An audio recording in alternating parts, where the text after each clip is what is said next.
Hello, thank you so much for coming, everyone. And it's nice that it's a bit warmer now in this room than it was before. Wasn't sure how warm it was going to be. I'm delighted today to be hosting this session with Peter Frankopan, who is the Professor of Global History at Oxford and the author of numerous books.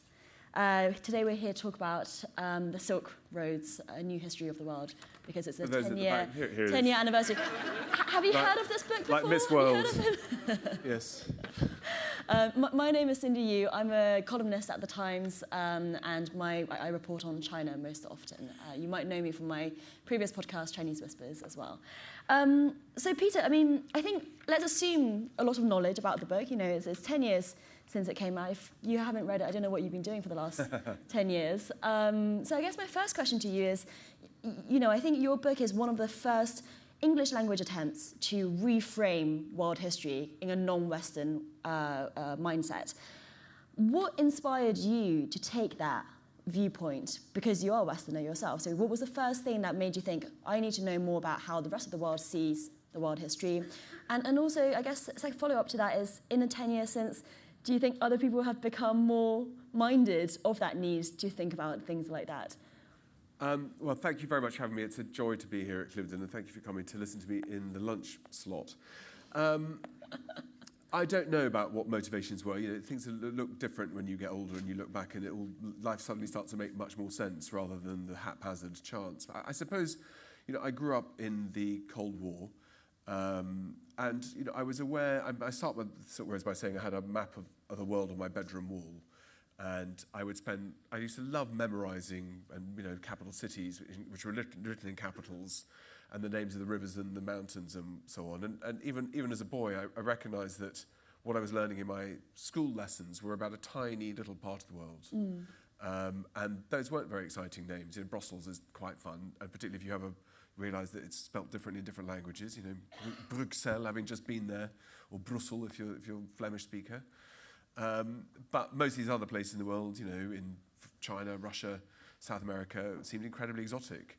But because I grew up in the Cold War, I used to watch a programme called John Craven's Newsround. In our days, we didn't have any screens we could watch apart from TV, and our parents wouldn't let us watch that either. You probably had better attention spans. We had, well, yeah. That's a whole other... I've got a few theories about that. But we were allowed to watch John Craven's Newsround.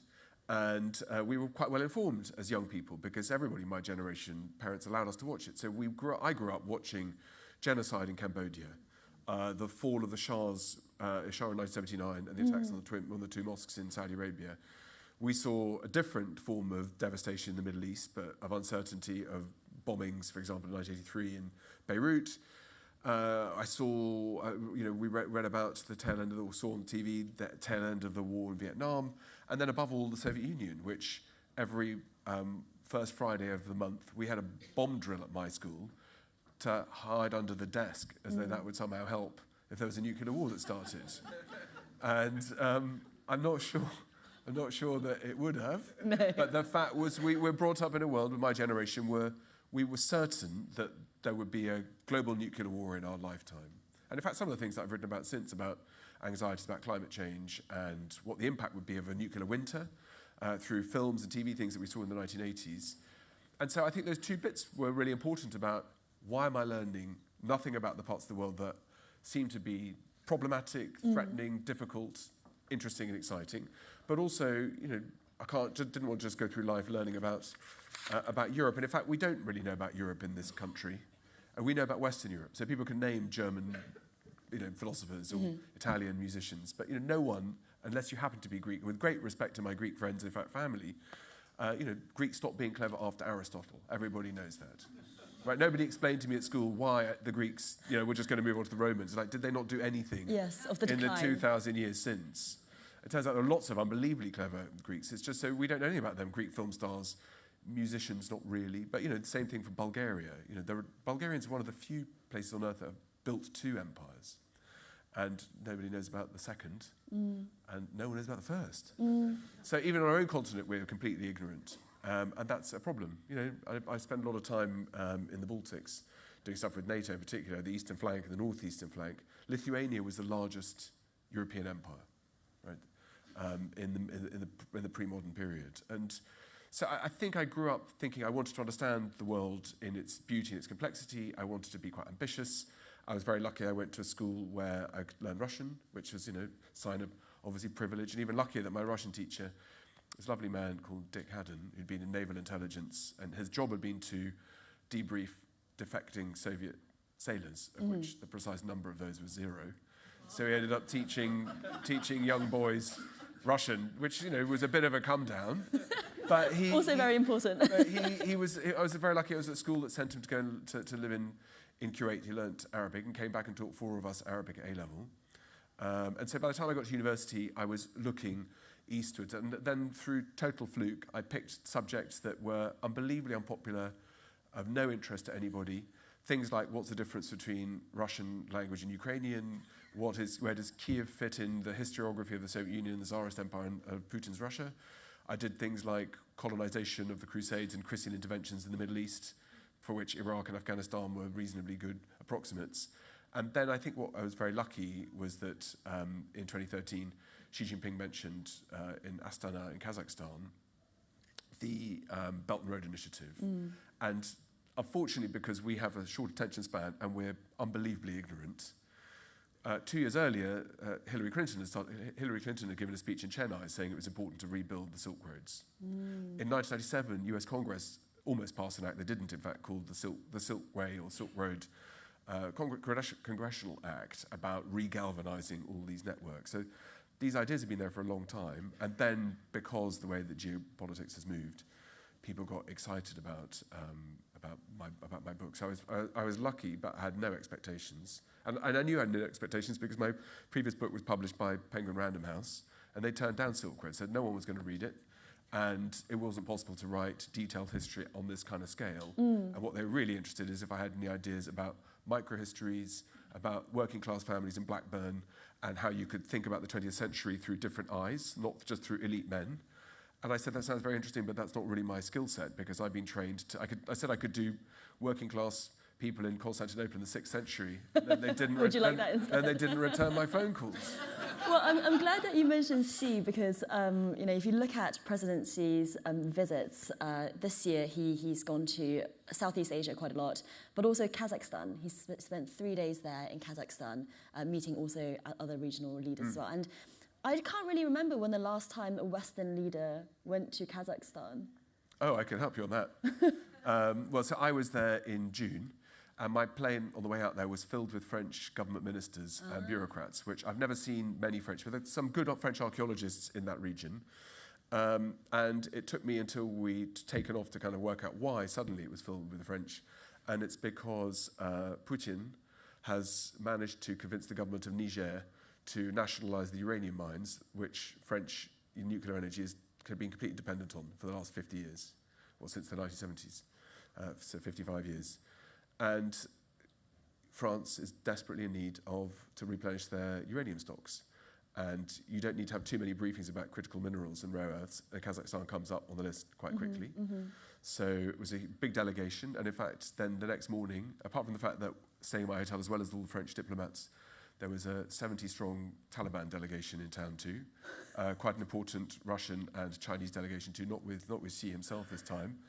But then I got a note in the evening saying, could you please make sure you're up and about early because we have a mystery guest coming.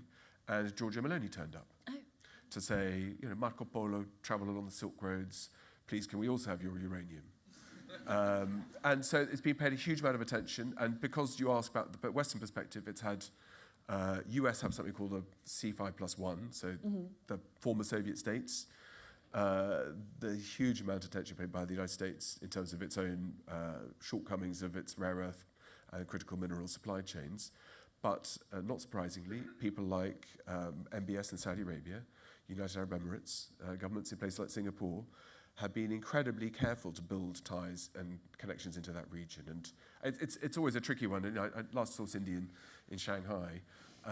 The challenge is, how do you talk about this region without thinking it's a play zone between China and the West? And giving it its own centre stage. Yes, and these regions, well, the reason why Xi is there is because the Western provinces offer opportunities. There's a way to overspill excess capacity that China has.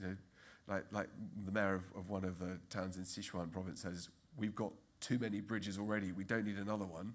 So the materials used to make bridges, and the very clever, brilliant bridge builders are being literally offered to the rest of the world, saying, look, we can do this stuff for you. So it's a moving world, and we don't pay much attention there. And when we do, by the way, Cameron went out there, Lord Cameron, when he was our new Foreign Secretary in the kind of last, I mean, we've had 22 in 10 in 10 years. Yeah. We've had 2 since him. Yeah. Yeah. Well, it could be 3 this morning. Cameron, all my Central Asian networks got in touch and said, we assume you're coming with him because we assume they kind of ask you what we should say and do. And I said, no, he hadn't been in touch. But they said, please, when he comes, don't dial down the human rights stuff, but please don't lead in the press conference about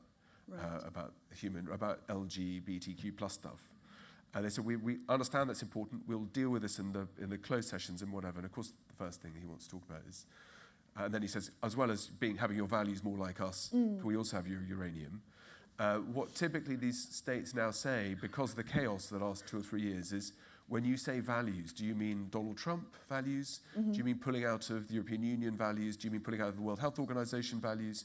Do you mean pulling out of climate accords? Do you mean pulling out of UNESCO? Your values look like you're wanting to rig the world in a different order. And the next delegation that comes in typically comes from Beijing, which will say, look, we've got several different things we can sell you. Belt and Road Initiative, Global Security Initiative, Global Cooperation Initiative, BRICS, Shanghai Cooperation. Take your pick from the buffet, but all of them are about institutions where, look, we're probably going to lead them, but there's a space for you, and we're definitely interested in what you're going to say to us. And that process of dialogue is not always what it seems under the surface, but we don't have that existing at all. Right, so that's what I was going to ask. Do the Chinese and perhaps other countries like the Indians or the Singaporeans, do they do better than what we consider traditionally in the West when it comes to engaging with these stands in the middle of the Silk Road on their own right? Well, so first of all, I mean, and it's a little bit of the problem is what Central Asia actually means. Right? So typically it means the 5 post-Soviet Central Asian states. Turkmenistan, Kazakhstan, Uzbekistan, Tajikistan, and Kyrgyzstan. And there's not much that they have in common apart from the fact they were ruled from Moscow, both by the Soviet Union and then by the Tsarist Empire for about 70 years before that. But they're very different in terms of their territories, their terrains, their peoples and cultures. In the region, people think Central Asia includes Afghanistan. They think it includes large parts, if not all, of Pakistan and of Iran too.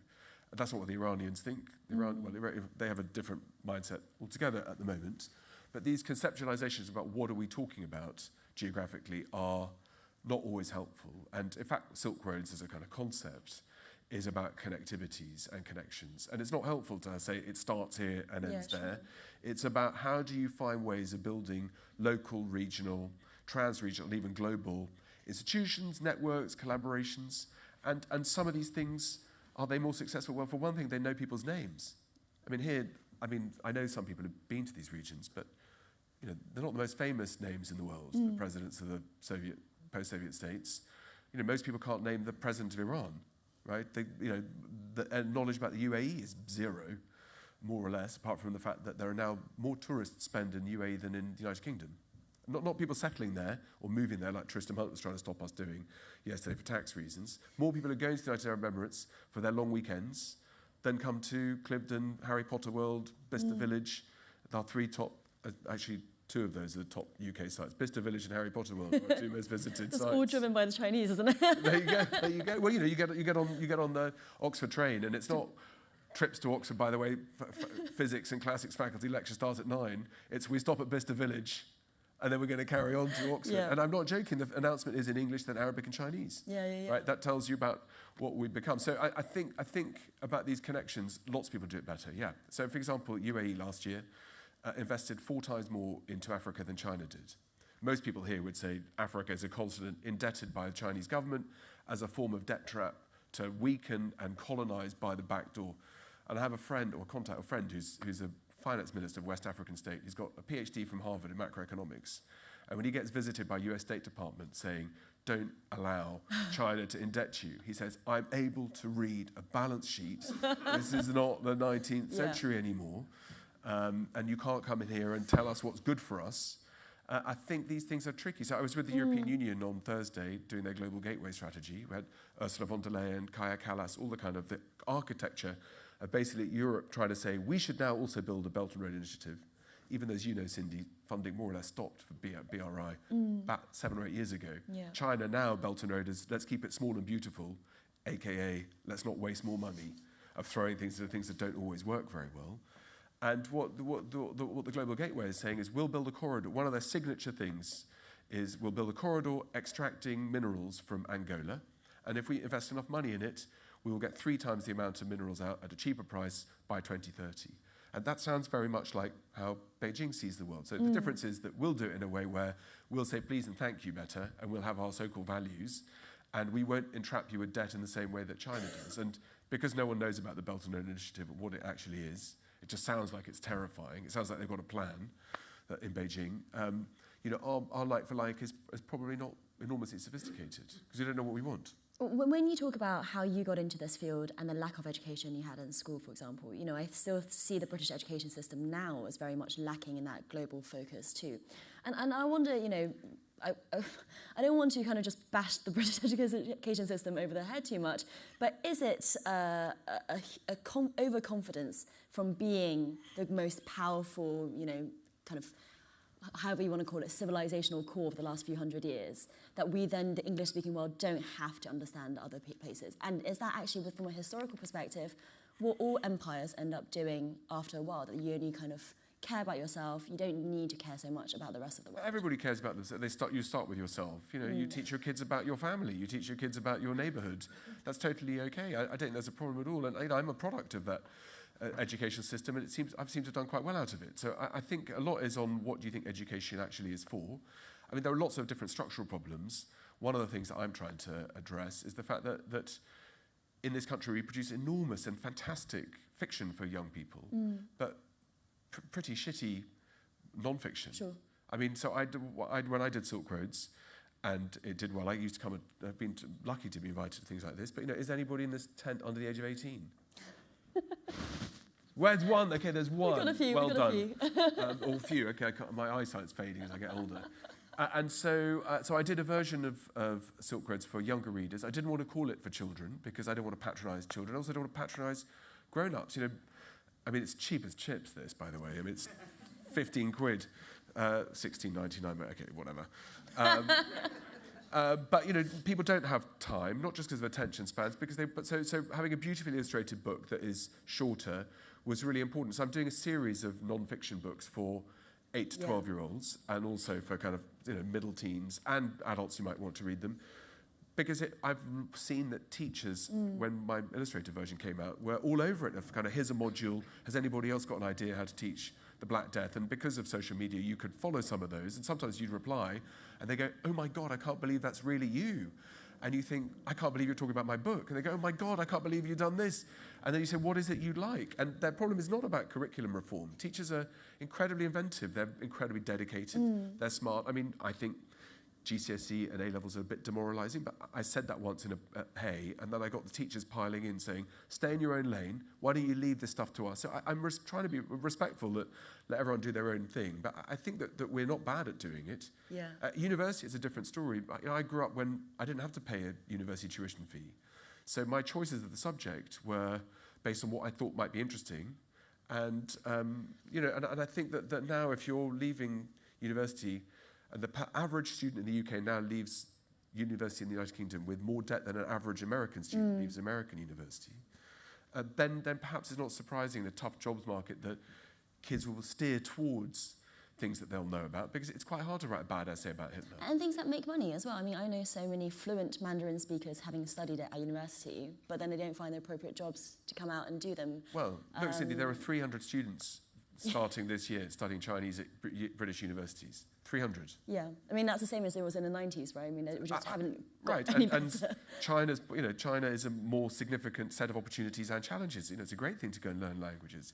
We have 3 people who are going to study Iranian. Turkish doesn't exist anymore. You can't study most of these languages in British universities, and they're deemed to be humanities that are expendable. So if there are fewer people studying Russian at Oxford and Cambridge than there were, and other universities than there were in the Cold War. So it means that you're set up for introversion. Yeah. And I don't think that's the fault of the education system or the curriculum or for young people.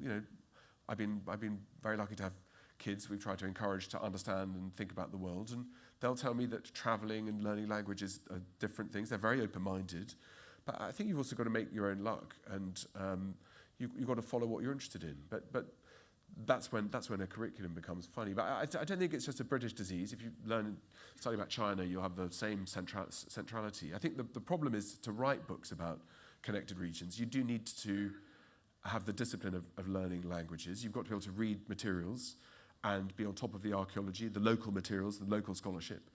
And one of the problems that we push on is that a lot of global history that has followed in my footstep is extremely Anglophone, that sees things from an English or British perspective. So you'll see things about how, for example, colonizations by India is a benign thing, because who can be scared of Buddhism and Hinduism? Rather than the moral which we try to teach kids is that colonialism is dangerous because there are winners and losers. And on balance, those who sit on the wrong side of history don't get their voices heard, and that it sounds all very well saying, we're just coming to Africa to build you churches and teach you English and cricket. That sounds great, and there are things in the plus column, right? But there's a lot in the negative column too, and I think that there's a challenge with history writing if you chase a readership rather than try to stick to what there is to write about. So there's a huge amount of going on in universities that is in regions that I work on, but lots of that doesn't bubble into the public eye.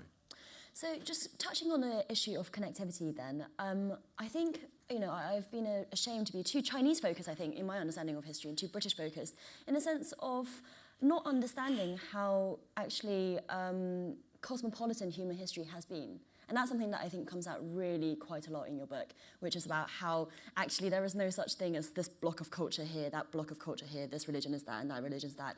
Everyone feeds in and has done for thousands of years. So I guess my question to you is, 10 years after your book came out, and in this moment where in the UK and in the West more broadly, we seem to be having a backlash against immigration, against Islam quite often, how do you read that backlash? Do you think it's kind of cyclical, that civilizations will always go, societies will always go up and down in terms of how open you are to foreign influences? That's political science. They've got kind of magical skills that they can read these rhythms and cycles. I think there's a historian, you look at building blocks, and it's a fairly obvious thing to say. Maybe we should say it more often. But societies that are prosperous tend to be tolerant. And part of it is in the UK, we are convinced, rightly or wrongly, that we are not only not prosperous, but we're going to become poorer. So our ideas about the values of collaboration, about benefits of migration or other ways, they become a kind of it's good or it's bad, rather than what should we prepare for. So I think that lots of where we sit in Western Europe now is a function of the fact that we're asking questions we should have asked 30 years ago. And probably now we're starting to answer them. We're answering questions that are going to be out of date, rather than what's coming in the next 20 or 30 years. I mean, the countries I work on, places like Kazakhstan, China we mentioned, Russia rewrote its entire foreign policy concept in 2023. Here, no one's read it. I mean, no one's aware of it. What do the Russians say, think, do? Vietnam has a 30-year forward-going policy. Malaysia does too, UAE. All trying to think about the world that's going to change. How do we pick out some of those mega trends? Where are there opportunities? Where are there critical vulnerabilities? How do we address those? I mean, here we literally don't know what we want by the end of this year. Apart from should you wave a flag? If so, like where's treating? Make sure you hang it the right way up. What is our? Let's try and rebuild our relationship with the European Union. You say, what does that actually mean? Yeah. Rebuild it. Who's going to be there? We didn't have a single British representative of the Global Gateway on Thursday. We had 20 world leaders. President of Angola, President of South Africa, President of Colombia, President of Guatemala, Prime Minister of Vietnam, and we I think in Europe are thinking we're asking questions way too late. So. I said yesterday when I was with Yung Chang, I did a review in the Financial Times this weekend about a book by David Lynch called The Worst Bet in History, where Biden and almost the entire thoughtful brain in the United States in 2000 and 2001 said China's accession to the World Trade Organization is a strategic imperative for the United States, according to Strobe Talbot, who I hugely respect, with no obvious downside, because when China joins the World Global Trade Organizations, China will become more prosperous, more democratic, it'll become more like us, and Cindy, that's not what's actually happened. And so if you misanalyze, if you ask the wrong questions, if you believe your own hype, then there are consequences. So migration and immigration is part of that. What we're going through, these overlapping revolutions of technology, climate, demographics, aging populations, health and biotech, geopolitics, geoeconomics. You've got to be quite thoughtful, not to think your answers are going to be right. You've got to be thoughtful about what are the right questions you should be asking. And unfortunately here in the UK, for the last 10 years, it's been about Brexit that consumed all the oxygen in the room, and now it's about small boats that consumes all the oxygen in the room, rather than what are Britain's real opportunities and benefits? How do we get there in the next 10, 20 years? Do you see those as linked instincts? The same. Which ones? 10 years ago, when your book came out, we were in the midst of the Brexit campaign, I think. Yeah. And now we're talking about small boats and leaving the ECHR. It seems kind of cyclical in a way. Do you think they're part of the same instinct? The scale of change. 20 years ago, China's trade with Latin America is $12 billion. It's now more than $500 billion. The rest of the world has not stayed still while we have. So per capita income in relative terms here in the UK, in actual terms rather, is below what it was in 2008. Our productivity hasn't moved in 15, 20 years, but in other parts of the world, it's absolutely galloped. So there are benchmark 44 primary industries that will shape the future, from quantum to advanced materials, etc., to space and new frontiers. And China leads those globally in 37. Asia as a whole produces nearly 80% of all STEM graduates. Europe as a whole produces about 4%. We produce very, very good ones. We don't know what to do with them. And we also don't produce enough. So I do a few things with the armed forces, the MOD, and so on. And apart from the fact that recruitment targets are missing by 20% on a yearly basis, the Royal Navy can't find enough engineers. If you can't find enough engineers, you can't build the stuff you need, and then that's probably quite good if you're a predator or a carnivore in other parts of the world that think that tomorrow is going to be worthwhile. And so I think there's a lot of challenges we have. And we don't do everything wrong. We've got lots of pockets of absolute extraordinary excellence, particularly in our universities, but also in intelligence services, some parts of foreign affairs.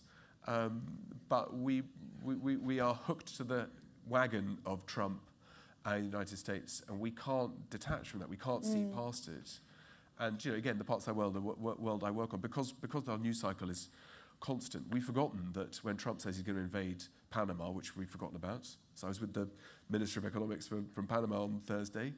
They haven't forgotten that. Yeah. The Hutchinson deal, because you're following in China, how China is trying to block BlackRock's takeover of the 19 ports that Hutchinson controls, what tools they're going to use to do that, to put Li Ka-shing and his conglomerate under, has global significance for choke points.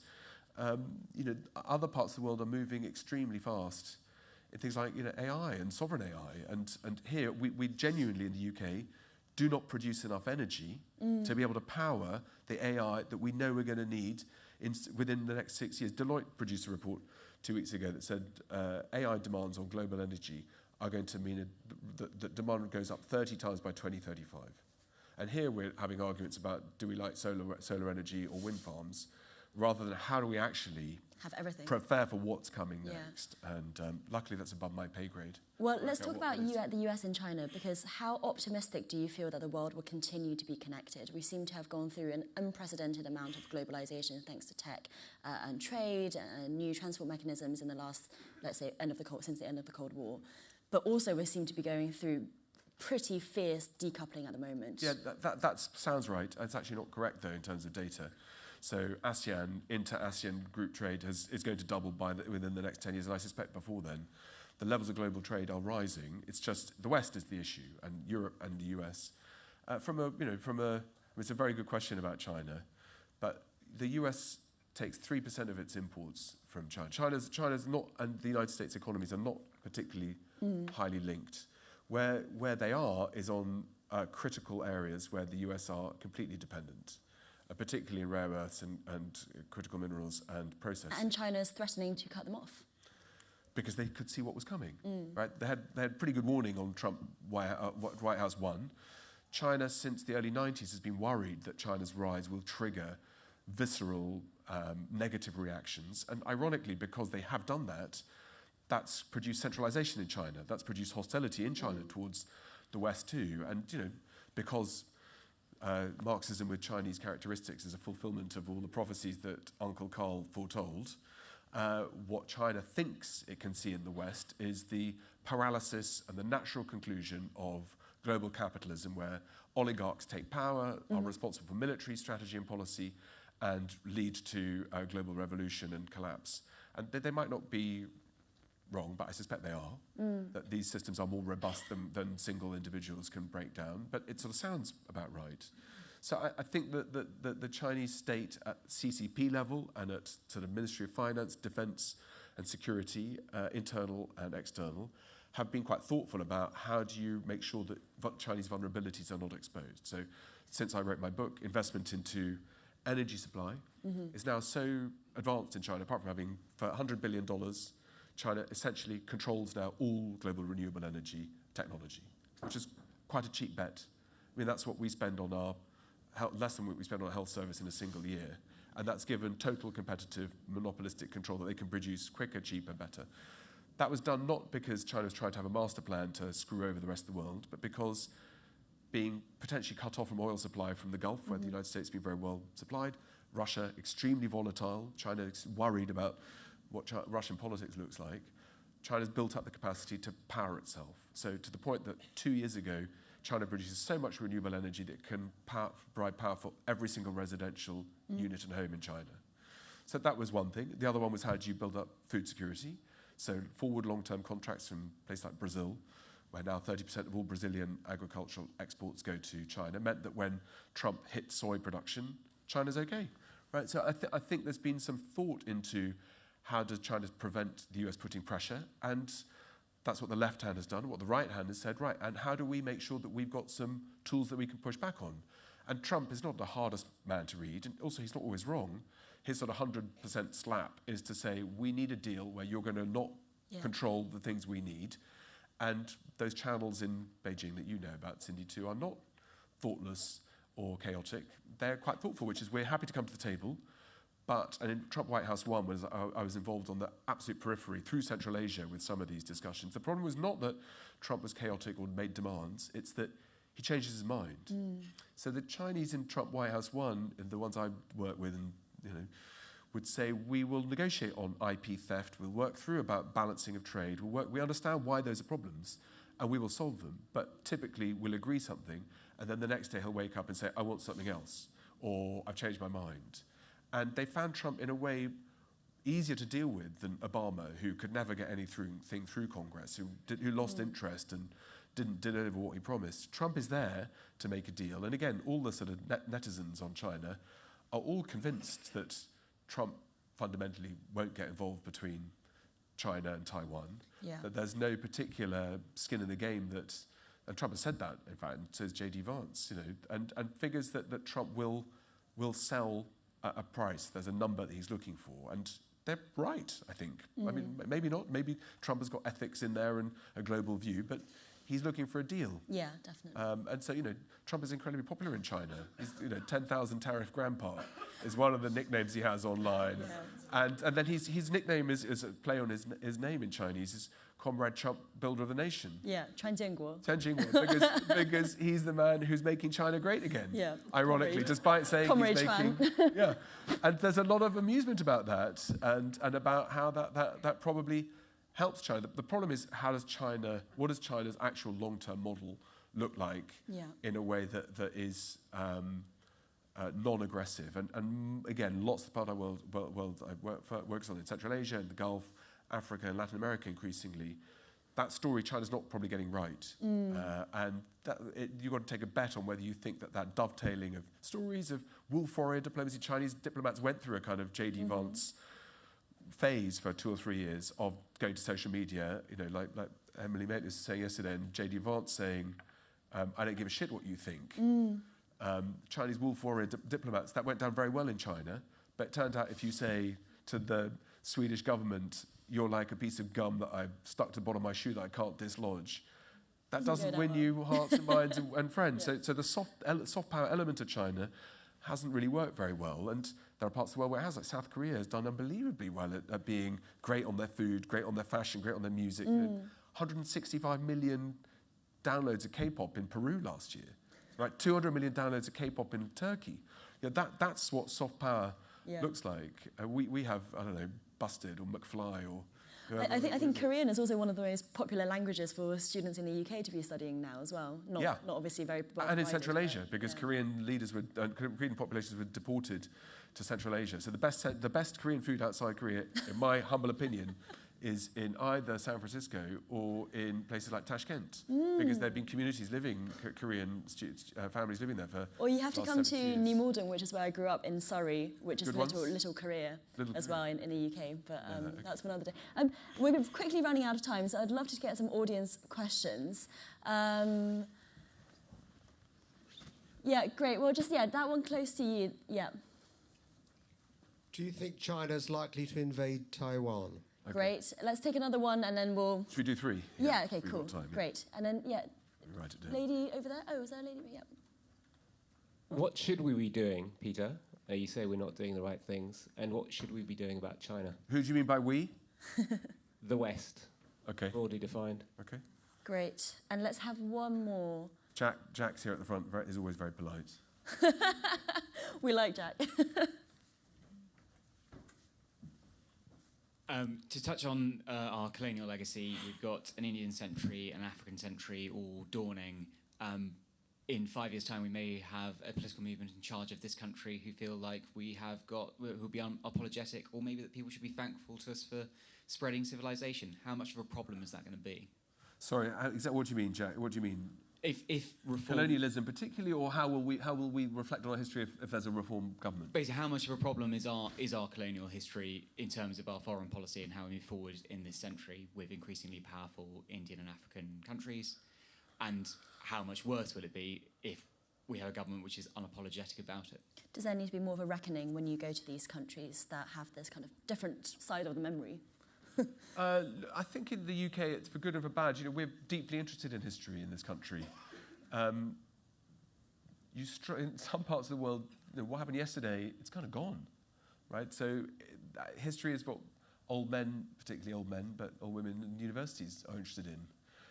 They're interested if history is going to inform you about tomorrow, but you don't find many young people in Shanghai or Almaty or anywhere in Abu Dhabi really wanting to go into too much detail about the 7th century. They'll kind of take it and they'll go, great, what can we learn from that? And that's slightly different to here, where some of my colleagues have slightly different views about applied history and how you can use that in a positive way. But look, there's no question control over the past is a deeply political statement about what you choose to focus on, what you try to teach people. Probably in a changing globalized world, the more you learn about other people and other people's cultures, you probably get some benefits from that. And for all sorts of reasons, we've got many different diasporas living in our country, which I think is a sign of our tolerance and great strength. But our taglines, for example, I mean, again, I did something with the commissioner for one of the EU commissioners a few weeks ago. She said, in Europe, the thing we will never do again is to preach.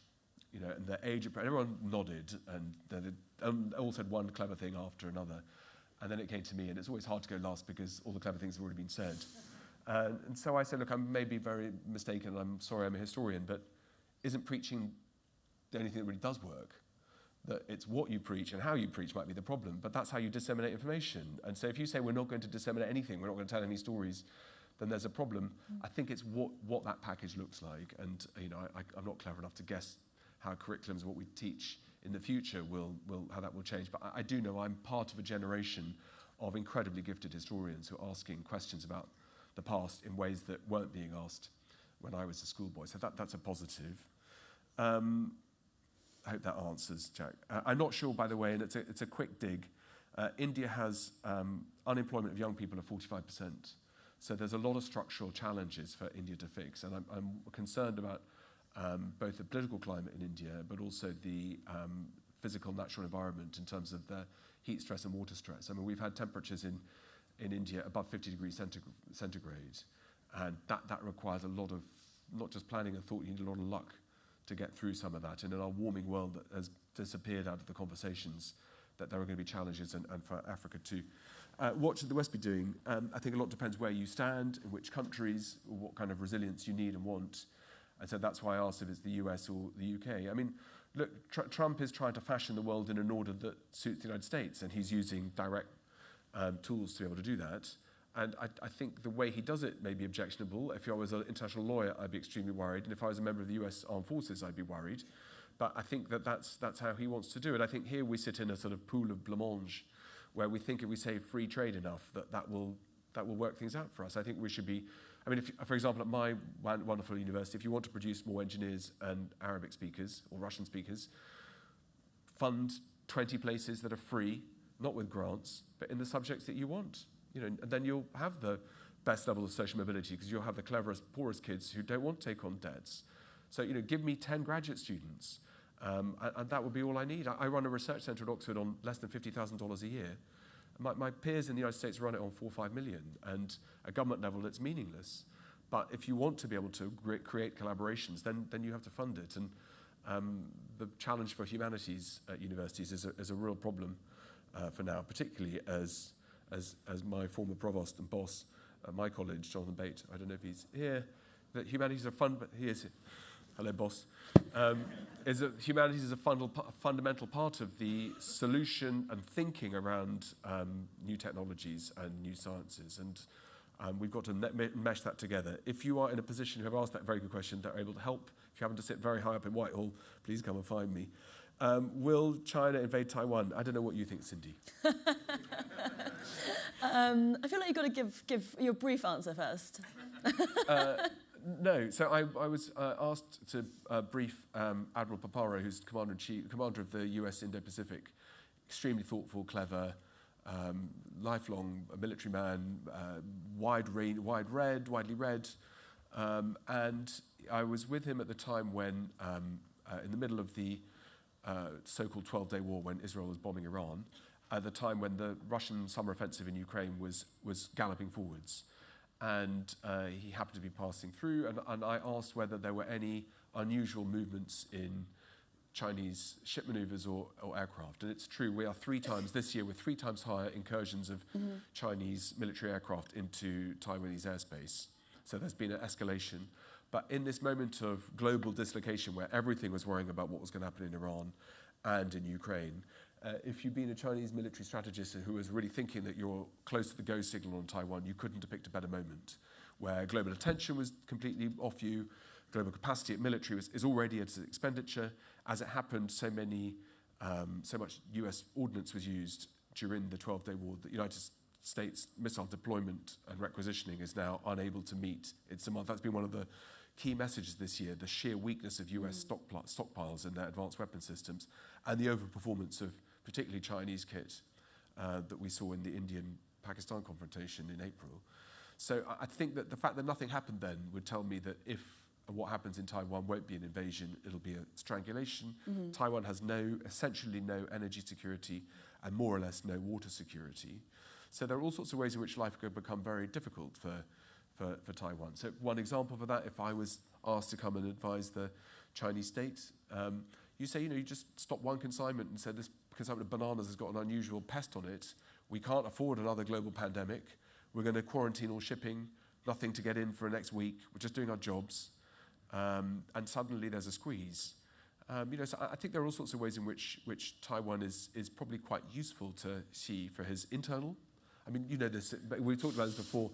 The amount of time that China spends thinking about the West is not zero, but it's really not very much. Yes, the internal pressures are more. It's all about internal pressure and also internal deliveries.